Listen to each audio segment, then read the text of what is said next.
श्री भरतलाल जी महाराज से श्री अत्रि मुनि कहते हैं कि हे भरतलाल जी, इस पर्वत के समीप एक सुंदर कुआं है और वो कुआं अत्यंत पवित्र है, अनुपम है। और आपने जो ये अमृत सरीखे जल भगवान के राम राज्याभिषेक के लिए लाए थे, उस जल को अब आप पास के ही उस कुआं में स्थापित कर दीजिए।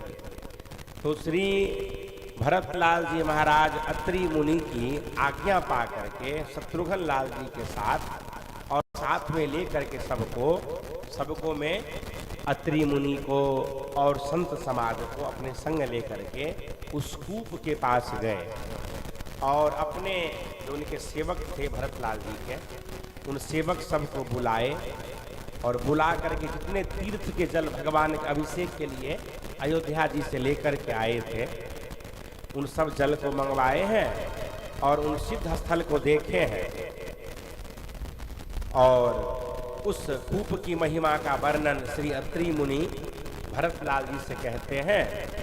उसके बाद श्री अत्रि जी कहते हैं, इस कुआं में जो लोग स्नान करेंगे उनके सभी मनोरथ भगवान पूर्ण करेंगे, क्योंकि प्रभु के निमित्त आप ये अभिषेक का जल लाए थे।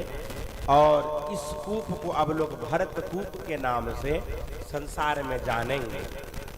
आप गए थे तो ये चित्रकूट धाम से, जहाँ कामतानाथ भगवान का मंदिर से 10-15 किलोमीटर दूर है ये।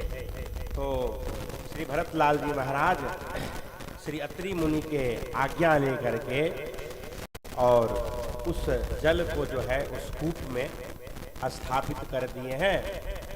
और अत्रि ऋषि कहते हैं कि हे भरतलाल जी, अब इस कूप को आपके नाम से संसार के लोग जानेंगे और इसको भरत कूप लोग कहेगा। और जो कोई लोग जिस श्रद्धा से इस कूप में इस जल से स्नान करेंगे, उनके मनोरथ भगवान सीताराम जी पूर्ण करेंगे। इस प्रकार से इस कूप में श्री भरतलाल जी सभी तीर्थों के लाए हुए जल को स्थापना कर दिए हैं।